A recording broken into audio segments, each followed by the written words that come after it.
Hi everyone, it's Linda from LindaZ in Arlington Heights, Illinois. What do I have in front of me? I know it seems like an awful lot of thread, and it is. I wanted to really go into depth on what type of thread you use when you do something like I'm wearing. This is a blouse that has been stitched on the machine. In fact, I have a real nice little Pfaff Quilt Expression 4.0 in front of me. It's a pre-loved machine that has been certified. I don't know if you know much about our certified machines, but we are doing quite a bit of service in our warehouse and our techs. They're just fabulous guys. And when we sell a machine like this that's been pre-loved, that has been, formally owned, we will not sell it unless it has been really thoroughly inspected and we know it works perfectly. There might be a few little things missing. There might be something a little bit different than when it was new, but we know that it has a great stitch quality. And because of that, it's great for something like I'm wearing. This is a very, it's not a real difficult blouse. It's got some shirring on it. It has a cuff and there's some buttonholes, so you would need to have a machine that can do a buttonhole stitch. If you don't have a zigzag, it's kind of hard to do a buttonhole. You could do the straight stitch around like a loop. However, that's not going to give you that coating over the edge that you really need that a zigzag does. But it could be done with a straight stitch machine. Most of this was done with straight stitching. All of the seaming was done, the top stitching was done with a straight stitch. And then the seams on the shoulders and under the arm and the set-in sleeve was all done with a straight stitch. And then the edges were zigzagged. The thread that is used for garment construction is not just garment construction. I'm going to go over garment, Home-dec, tote bags. We do a lot with the Bianni and the Sally Tomato. Any type of purse or bag that's heavy and needs some heavy strength. Any kind of repair that you're seaming two seams together. These are all things that are going to be done with the threads that are right in front of me. So let me get started and explain what they are. There are a multitude of different types of sewing threads on the market. So you have to be very careful when you're purchasing threads today. I have many people that have written to me personally and said, could you do a video just explaining what type of thread I should use when I'm doing garment construction or when I'm repairing a seam or I'm doing some of these things that I mentioned. So that's why I put these out here. I really wanted you to see what the best thread was. I could have put 10 different ones, and I do have a couple of other ones here that I'm going to explain in a moment. But these right up here, and we'll start up here at the top. These are the real big cones of thread, and I always purchase these. It'll go sideways on your machine, or if you don't have a sideways, because it spools off going side to side. If you don't have that type of machine, you can get a thread stand, and it can pull up and go into your machine. So it is going to make that thread roll off perfectly. It's not going to tangle. It's not going to get into knots. And that's real important when you're doing a seam because you don't want it to tangle up and, get into knots underneath your machine. You don't want it to break because that's very frustrating too. You just want to have the time to really focus on the right type of seam that you're doing. So these threads that are right here on the top are the bigger spools of thread. And I believe, if I can look at them, I think they're 1,000 meters. Maybe they're a little bit more. Yeah, they are. And the color number is on here too, and it will show you the weight. And there is a rule of thumb on thread. You've probably heard me talk about this before in some of my other videos. Remember about the thread number? Can somebody tell me out there? The higher the number, what? The finer the thread. You would think it would be the opposite, wouldn't you? You'd think it's because it's metric. You would think as soon as that thread number would go up, it would be a finer thread. So the higher the number, the finer the thread, if it's metric. But if it's a 500, this is a 100 weight thread. If you could find a 500, which I don't think you can, but say you would, it would be even finer. Now you have to be careful because sometimes the sewing threads that are 100 weight have more than one strand, and you would want that. You would want at least 2 or 3 strands. So if I were to take one of these spools and take this thread like this and twist it, and you get a microphone or scope here. I'm trying to see it. I can actually see it with the naked eye, and I can see the 2 strands that are in there. They're so tightly woven that you would never really notice it. The other thing that is really important, watch what happens. Now, I don't recommend you do this at home. See what I just did? Look at, if I did this too hard, I literally would cut my finger because it's that strong. It's a fully spun poly thread, and that's why it is so strong. Look at, I can't break that if I tried. I mean, I suppose if I get a longer one and go out, I could break it, but it's a very heavy, a very strong thread. It can even be used on kite fabric. We have many people that come into our store and say that they're making sailing kites, because of course we live here by Lake Michigan and sailing is a big thing. And they use this thread for their kite fabric. Again, if it were me, and you know, when I'm doing any kind of work with the construction or repair, I want to buy the bigger spools if I can. And they only come in a certain range of colors. I think there's about 20 at the most. I see I've got a purple over here, and there's a real light blue, and there's a brown. So the basic colors is what my white and my black. Well, here's black. My white is probably on the machine right now. This is an ivory. The basic colors come in the big spools, and that's where you save your most money. Then you can get the medium weights. Again, these are all the same thread. The big ones, the medium ones, and the small ones.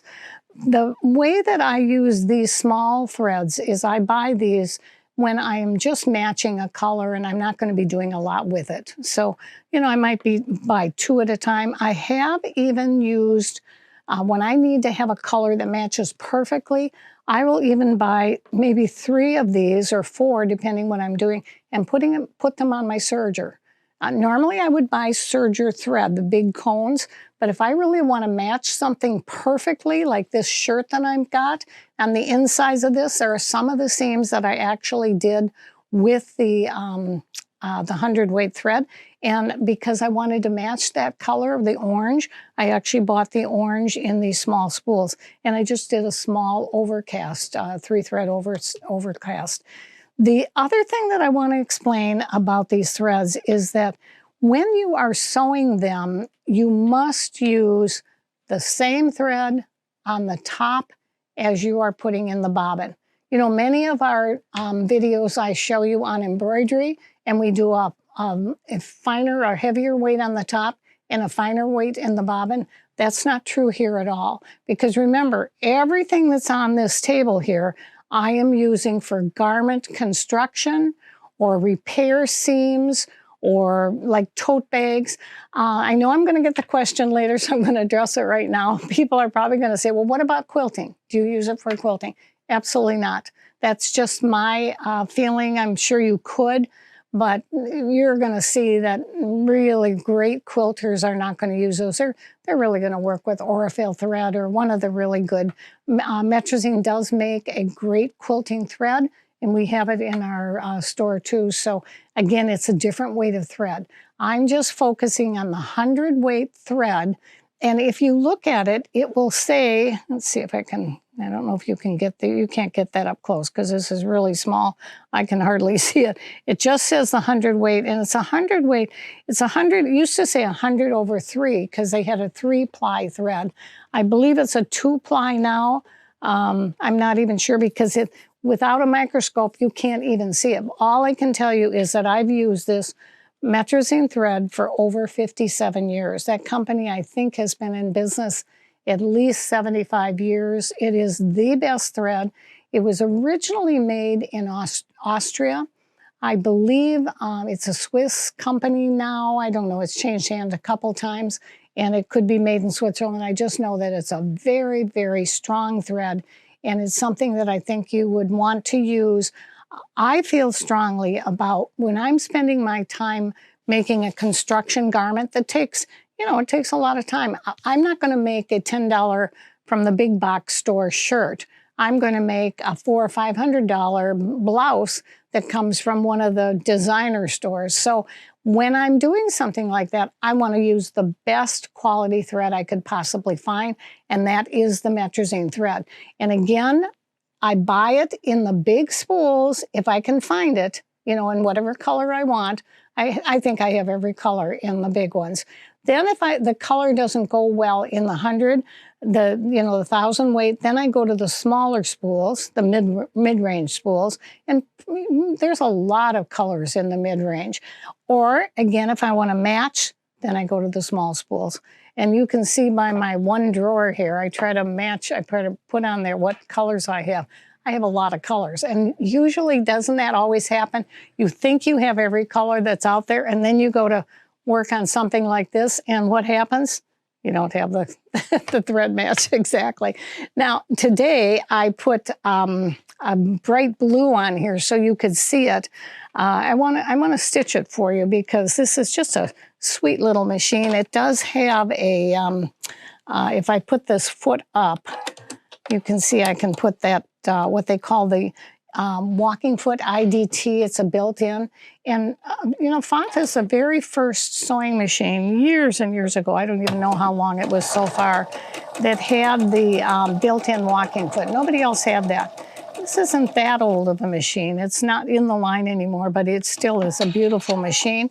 It has a thread cutter. I mean, that's almost unheard of.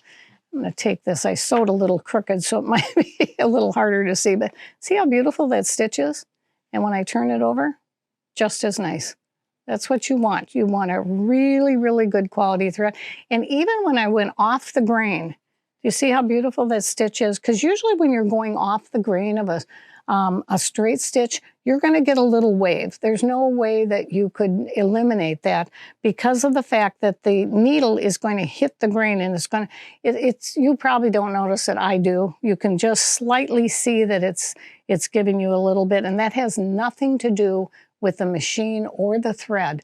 What it has to do with is the person that sits between the seat and the sewing machine. So, and it's very normal. It's nothing that you would be concerned about. You can see I've done it on crossway and lengthwise. And look at the beautiful stitch on both of them. I did that before. And again, you can turn it over. Even when I got this little clump of thread here at the beginning, isn't that always, it's because I had too much thread there, or I didn't hold it. And even with that, the stitch is still perfect. So you really want to be able to have a good quality thread. The right weight of thread is really critical when you're doing this. Again, needles are important. Usually when I'm doing a construction garment like I have on, that is going to be with a needle that is a universal, and usually an 80 weight, because this is a cotton, and you could be between an 80 and a 90, depends upon what you're doing. If you start getting into real heavy denim, of course, then you're going to use a denim needle, and that's a whole different video explaining all of the different types of threads. I have another thread that I put out here. It's 100% staple cotton. It's a soft touch. It would be very great. I have a video that I did on hem stitching, and it looks real nice on that. I don't particularly like this for regular garment sewing. I'm going to show you why. You see what happened right away? It's a great thread. It's a fine thread, and it's good if you need something for a real fine fabric. But you see how quickly that broke?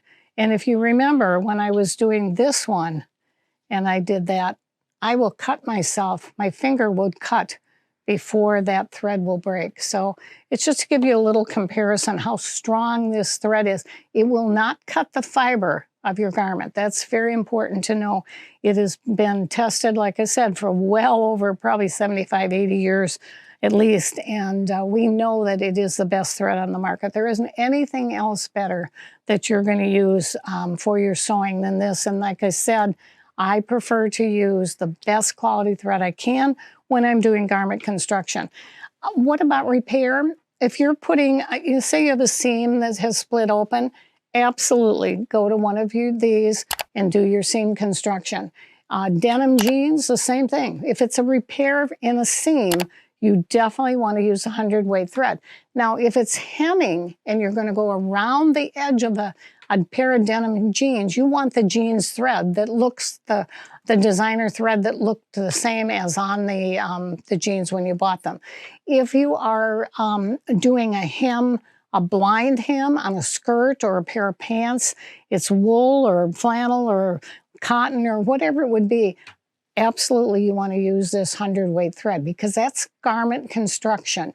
You don't want to use a real lightweight thread like this or a real heavyweight thread in another type of, like a 12-weight gauge. That would be way too heavy. That you could use that for some top stitching, but I'm talking about basic garment construction. If you notice on the machine, I'll take this out, the bobbin is exactly the same. And I'm gonna just cut this. You know, when you take your thread out, you always bring it out from the front. Never pull it back, right? Everybody knows that.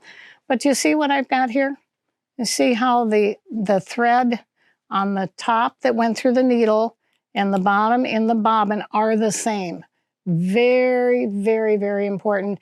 If you've learned nothing else today, I will save you lots of tears, stress, and frustration because if you've used another thread on the bobbin, say the one that came with the machine, you are going to have trouble. There's no question about it. You will at some point. So this is why I'm stressing it so strongly, that I really think that you want to be able to have the best thread, the best option, and the best tools when you're doing your construction. Questions, we love to have them. Put them on our YouTube down below. I will put the pattern on this. I can't remember, quite frankly, what it is right now, but it's got the little shirring, it's got a little placket on it, and the cuffs.